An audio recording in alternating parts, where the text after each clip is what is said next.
रुकिए, बस एक पल के लिए रुकिए और मुझे बताइए, क्या आपने कभी किसी को इतना प्यार किया है कि यह सोचकर ही सांस रुक जाए कि एक दिन वह नहीं रहेंगे?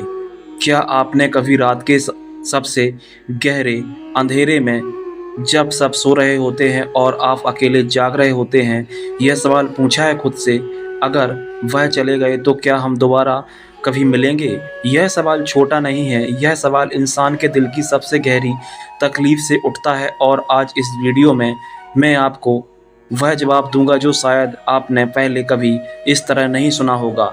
शिव महापुराण और संतों की वाणी में एक ऐसा रहस्य छुपा है जो बताता है कि क्या मृत्यु सच में दो आत्माओं को अलग कर सकती है या प्रेम उससे भी बड़ा होता है। वीडियो पूरा देखिए क्योंकि आगे जो रहस्य खुलने वाला है वह आपके जीवन को देखने का नज़रिया हमेशा के लिए बदल देगा। हजारों साल पहले की बात है, हिमालय के किसी शांत और निर्जन कोने में एक महान ऋषि तपस्या कर रहे थे। उनका नाम था महर्षि शौनक। वो बहुत ज्ञानी थे, वेदों के ज्ञाता थे। उन्होंने जीवन की बहुत सारी गुत्थियां सुलझाई थीं। लोग दूर दूर से उनके पास आते थे अपने प्रश्नों के उत्तर लेने, लेकिन एक सवाल था जो खुद उनके सीने में पत्थर की तरह धंसा हुआ था। उन्होंने देखा कि एक बार गांव में एक बूढ़ा आदमी अपनी पत्नी की अर्थी के पीछे चल रहा था। उसके कदम लड़खड़ा रहे थे, आंखों से आंसू नहीं, बस एक खालीपन था। वह रो भी नहीं सकता था क्योंकि जब दर्द बहुत ज़्यादा हो जाता है तो आंसू भी जवाब दे देते हैं। और उस आदमी के चेहरे पर ऋषि को एक सवाल दिखा, यह प्रेम तो इतना सच्चा है, इतना गहरा है कि मृत्यु के बाद इसका क्या होता होगा? क्या वह दोनों कहीं फिर मिलते हैं या मिट्टी में मिलकर सब खत्म हो जाता है? यह सवाल ऋषि को इतना बेचैन करने लगा कि वह अपने आसन पर भी ठीक से बैठ नहीं पाते थे। रात को ध्यान में बैठते तो वह बूढ़े व्यक्ति का चेहरा उनके सामने आ जाता। भोर में जब करते तो सवाल उठ खड़ा होता। अंततः उन्होंने एक निर्णय लिया, वह कैलाश पर्वत की ओर चल पड़े, महादेव के पास, क्योंकि अगर इस सवाल का जवाब किसी के पास है तो वह सिर्फ महाकाल हैं, जो काल के भी स्वामी हैं, जो मृत्यु को भी जानते हैं और जो प्रेम को भी यहाँ एक फल रुकते हैं। क्योंकि यह सवाल सिर्फ उस ऋषि का नहीं था, यह आपका भी है, मेरा भी है। एक बेटा अपनी माँ की चारपाई को देखकर सोचता है, क्या तुम कहीं हो? कहाँ हो माँ?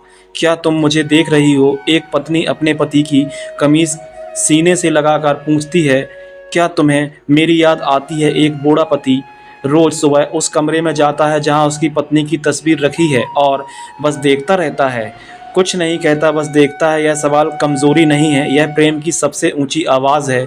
और हमारे शास्त्रों ने, हमारे संतों ने, हमारे महादेव ने इस आवाज़ को सुना और जवाब दिया। तो आइए इस जवाब को सुनते हैं।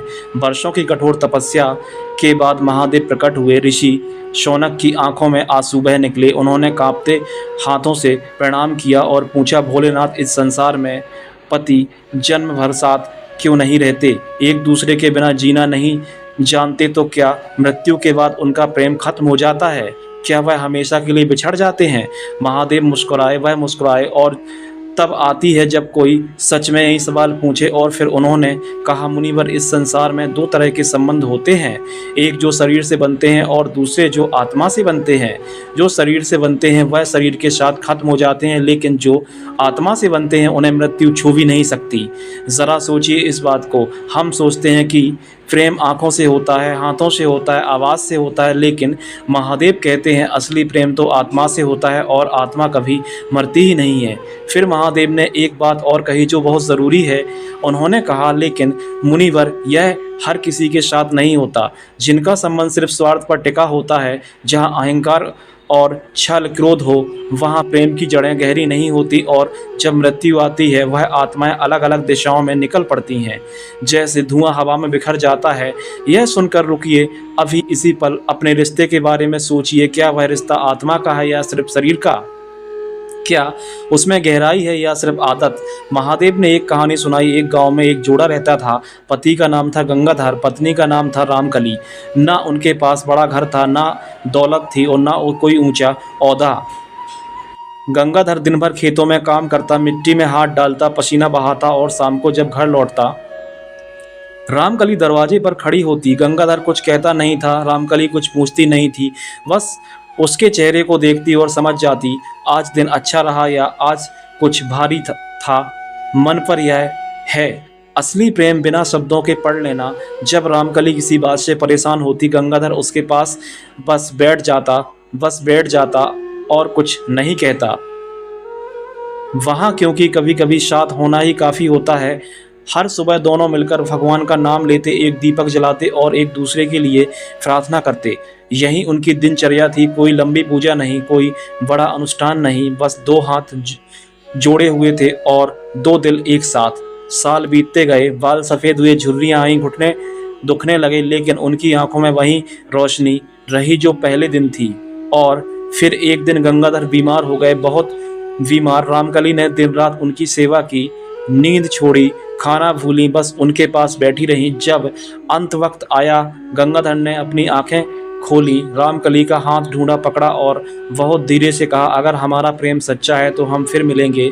रामकली की आंखों से आंसू बह निकले। उसने कुछ नहीं कहा, लेकिन उसके दिल में एक आग जल उठी, एक ऐसा विश्वास जो बुझने वाला नहीं था। हम फिर मिलेंगे। कुछ ही पलों बाद गंगाधर की सांसें थम गईं। बरसों बाद रामकली भी इस दुनिया से चली गई, लेकिन यही कहानी खत्म नहीं होती। यहीं से असली रहस्य शुरू होता है। महादेव ने ऋषि को बताया, मृत्यु के बाद आत्मा अपने कर्मों के अनुसार अलग अलग लोकों में जाती है। यह यात्रा हर आत्मा की अलग होती है। कुछ आत्माएं जल्दी नया जन्म लेती हैं, कुछ सूक्ष्म लोकों में समय बिताती हैं अपने कर्मों का हिसाब चुकाते हुए, और कुछ अपने अधूरे मोह के कारण यहीं आसपास भटकती रहती हैं। लेकिन एक बात सबके लिए सच है, जिन आत्माओं के बीच सच्चा प्रेम है, उनके बीच एक सूक्ष्म धागा बना रहता है। यह धागा दिखता नहीं, तराजू पर नहीं तोला जा सकता, किसी यंत्र से नापा नहीं जा सकता, लेकिन यह होता है और यह टूटता नहीं। महादेव ने इसे एक सुंदर उदाहरण से समझाया है। जब दो दीपक एक ही कमरे में जलते हैं, उनकी रोशनी मिली होती है। जब एक बुझ जाता है तो दूसरा उसकी गर्मी अपने भीतर समेट लेता है और वह उसका हिस्सा बन जाता है। ऐसे ही जब एक आत्मा इस दुनिया से जाती है, उसका प्रेम दूसरी आत्मा में कहीं गहरे समा जाता है और वह प्रेम उन्हें समय के किसी अगले मोड़ पर फिर एक दूसरे की ओर खींचता है। गंगाधर और रामकली का यही हुआ। उनकी आत्माएं अलग अलग लोकों में गईं, लेकिन अलग अलग रास्तों पर चलीं। लेकिन वह सूक्ष्म धागा जो प्रेम का अदृश्य बंधन कभी नहीं टूटा, और कई वर्षों बाद उसी क्षेत्र में दो आत्माओं ने फिर से पृथ्वी पर जन्म लिया। दो अलग अलग परिवारों में, दो अलग अलग घरों में वो बड़े हुए। पहली बार किसी उत्सव में मिले और दोनों के मन में एक साथ एक ही पल में अजीब सी अनुभूति हुई, जैसे वह यह चेहरा पहचाना है, जैसे इस आवाज़ में कुछ अपना है। उन्हें नहीं पता था, लेकिन उनकी आत्माएं जानती थीं। यहाँ एक पल रुकिए और सोचिए, क्या आपके जीवन में कोई ऐसा है जिनसे पहली बार मिले थे और लगा था जैसे वह अजनबी नहीं, जिनकी आवाज़ में कुछ था जो सुना सुना लग रहा था, जिनके साथ बैठकर चुप रहना भी भारी नहीं लगता, जिनसे झगड़ा भी होता था पर दिल से दूर नहीं जा पाते थे? अगर हाँ, तो शायद यह पहली मुलाकात नहीं है, शायद यह एक पुरानी यात्रा का नया पड़ाव है। आत्माएं रास्ता जानती, हमें बस उन पर भरोसा करना होता है। अब यहाँ ऋषि शौनक ने वही सवाल पूछा जो आप भी शायद पूछना चाहते हैं, महादेव, क्या यह पति पत्नी के साथ होता है? और महादेव ने सच बोला, यह सच जो सुनने में कड़वा लग सकता है, लेकिन जिसे जानना बहुत ज़रूरी है। उन्होंने कहा, नहीं मुनिवर, यह हर किसी के साथ नहीं होता। जो संबंध सिर्फ मजबूरी से चलता है, वह मृत्यु के साथ खत्म हो जाता है। जो संबंध सिर्फ दिखावे के लिए है, वह मृत्यु के साथ खत्म हो जाता है। जो संबंध में एक तरफ प्रेम है और दूसरी तरफ सिर्फ स्वार्थ है, वह भी मृत्यु के साथ टूट जाता है। और यह सच है कि हम सब जानते हैं कि दुनिया में कुछ रिश्ते ऐसे होते हैं जो सिर्फ नाम के होते हैं, जिनमें दो लोग साथ रहते हैं लेकिन वास्तव में अकेले होते हैं। लेकिन जिस संबंध में दोनों तरफ त्याग है, जिसमें एक दूसरे की आत्मा को समझने की कोशिश है, जिसमें भगवान का नाम साथ लिया जाता है, जिसमें माफ़ करना आता है, सच में माफ़ करना दिल से, जिसमें झगड़े भी होते हैं लेकिन रात को सोने से पहले दिल साफ हो जाता है, जिसमें एक दूसरे की खुशी अपनी खुशी से बड़ी लगती है, यह संबंध मृत्यु से बड़ा होता है। अब ज़रा ईमानदारी से सिर्फ खुद से पूछिए, आपका रिश्ता किस तरफ है? क्या आपने अपने साथी को आज बताया है कि आप उनसे कितना प्यार करते हैं? क्या आपने उनकी कोई छोटी सी ज़रूरत बिना कहे पूरी की है आज? क्या आपने आज उनके लिए भगवान से प्रार्थना की है? अगर नहीं तो अभी भी वक्त है। अभी भी महादेव ने ऋषि को एक और गहरी बात बताई। मुनिवर, आत्माओं का मिलन केवल भावना से नहीं होता, वो कर्मों की पवित्रता से जुड़ा होता है। यह बहुत महत्वपूर्ण बात है। हम सोचते हैं कि बस दिल में प्रेम होना चाहिए, लेकिन महादेव कह रहे हैं प्रेम के साथ कर्म भी देखा जाता है। अगर आपने अपने जीवन साथी को दुख पहुंचाया है, अगर आपने उनका विश्वास तोड़ा है, अगर आपने उन्हें वह सम्मान नहीं दिया जिसके वह हकदार थे, तो वह घाव आत्मा पर पड़ते हैं और वह घाव उस धागे को कमज़ोर करते हैं। लेकिन बहुत बड़ा है। अगर आप अपनी गलती को समझें, माफ़ी मांगें और बदलने की कोशिश करें तो वह धागा फिर से मजबूत हो सकता है। महादेव ने कहा, संसार में सबसे बड़ी शक्ति क्षमा है। जब एक आत्मा दूसरी आत्मा को सच्चे दिल से माफ़ करती है तो वह बंधन और भी गहरा हो जाता है, क्योंकि तब वो प्रेम परिपक्व हो जाता है, मजबूत हो जाता है और ऐसा प्रेम जन्मों तक साथ चलता है। संतों ने कहा, गृहस्थ जीवन भी एक तपस्या है। लोग सोचते हैं कि संन्यास लेने से ही भगवान मिलते हैं, जंगल में जाकर सब छोड़कर अकेले रहकर, लेकिन ऐसा बिल्कुल भी नहीं है। महादेव ने कहा, जो पति पत्नी एक दूसरे का सम्मान करते हैं, एक दूसरे के दुख को अपना दुख मानते हैं और साथ मिलकर भगवान का नाम लेते हैं, उनका घर किसी मंदिर से कम नहीं। यह कितनी बड़ी बात है।